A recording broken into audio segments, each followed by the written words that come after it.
When you're in a relationship with a narcissist, everything is about them. It's confusing and exhausting. One day, you get it together to leave. While this is an exciting time with you moving in a positive direction, there's a harsh adjustment period right after a breakup with a narcissist. Just because they treat you like garbage doesn't mean it's easy to get over a narcissist. In fact, this type of breakup is often one of the hardest to move on from. You feel up and down, over and over. It's as much of a roller coaster as your relationship itself. So here's exactly how to get over a narcissist, once and for all. How to get over a narcissist. First, stop obsessing. Trying to have a relationship with a narcissist is nearly impossible, so you spend a lot of time analyzing their behavior and character to try and make sense of the curveballs they kept throwing you. After you leave your abusive relationship, this habitual pattern of analysis will continue until you force it to stop. Whenever thoughts about what's wrong with your ex arise, remind yourself that you are no longer concerned with this person and gently encourage your mind to think about something else. Do this again and again. Most experts say it takes 3 months to change a habit. Second, avoid trying to rationalize.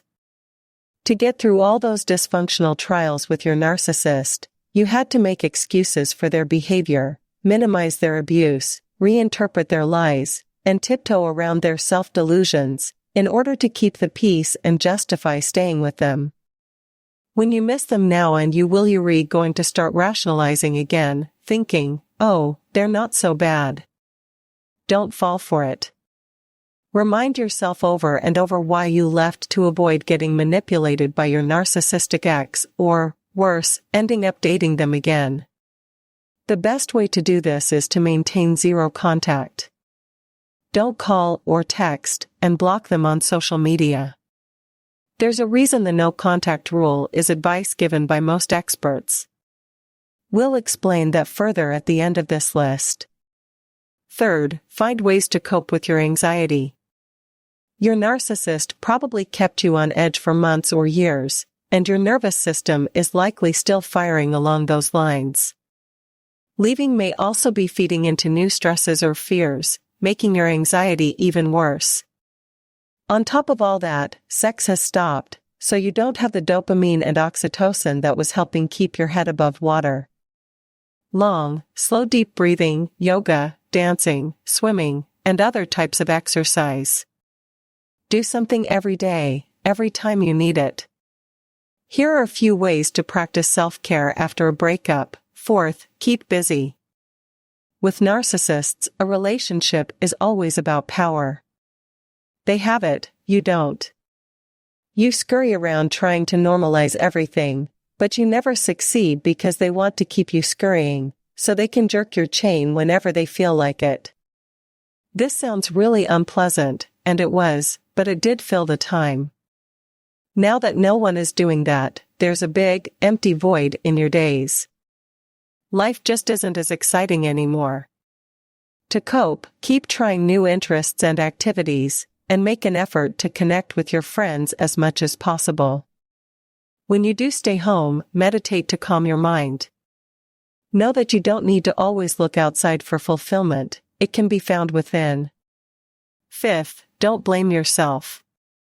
Now that you can clearly see your ex for the narcissist they were and recognize how unhealthy those patterns you participated in for all that time were, you probably feel ashamed that you let the wool be pulled over your eyes for so long. You may wonder, how could you be so naive, stupid, or gullible?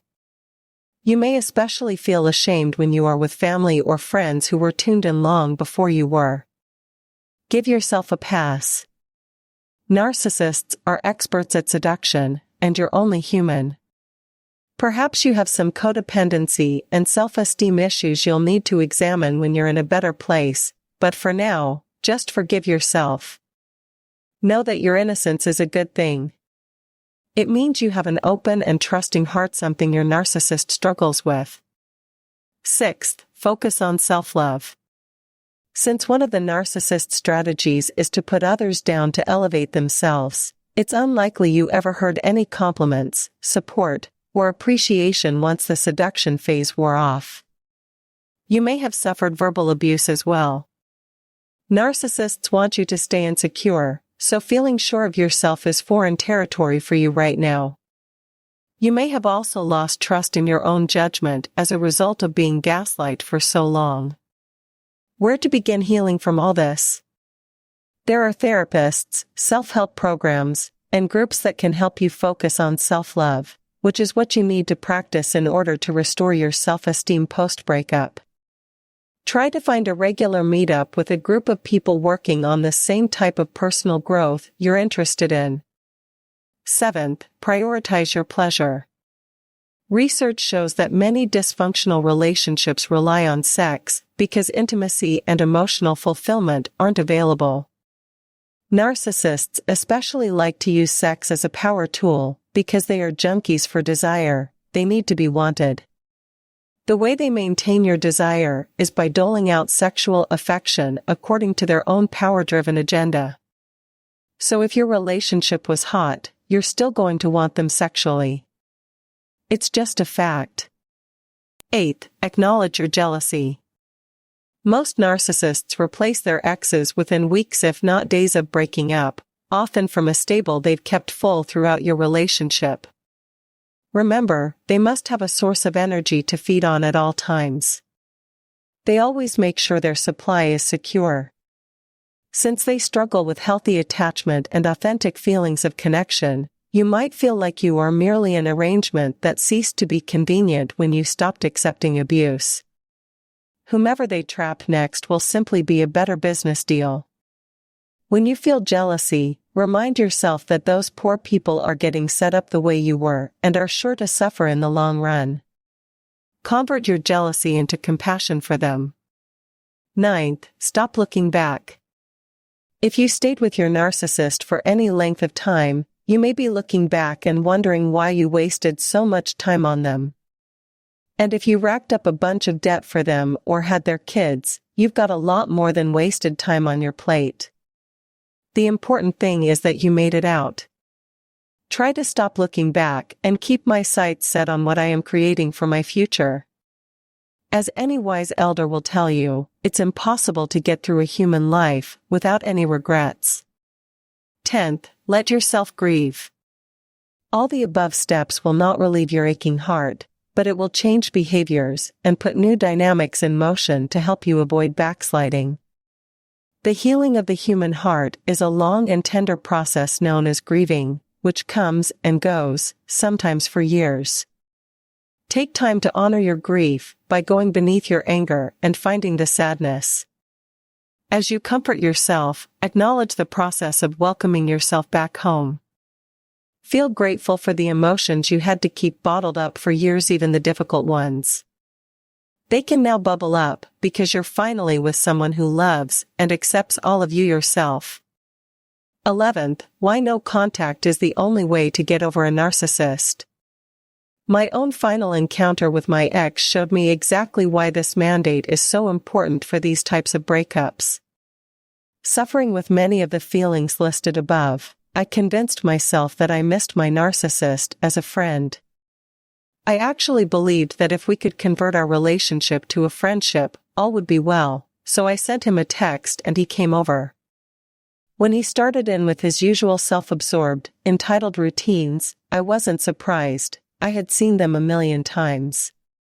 What did shock me, however, was how easily I flipped right back into scurrying around, fetching him this and that, tiptoeing, soft-pedaling, rationalizing, even lying, you name it, I did it. Within the first hour, I lost all the gains I thought I had secured over the months since our breakup. My self-respect, inner knowing, integrity, power, and boundaries all flew out the window in the face of his allure. I almost fell for his sexual seduction, but somehow I repeatedly said no until he finally left. As soon as he was out the door, I started hating him. I remember this pattern from when we were together. I only felt drawn to him when we were in each other's presence. As soon as he was gone, I would start to doubt and despise the whole thing and my role in it. That was my gut speaking to me. of course. After this last encounter, it took me an entire week to shake off his slime and begin feeling like myself again. Preparing yourself with ways to get through your low moments is totally worth it. You don't need to set yourself back like I did.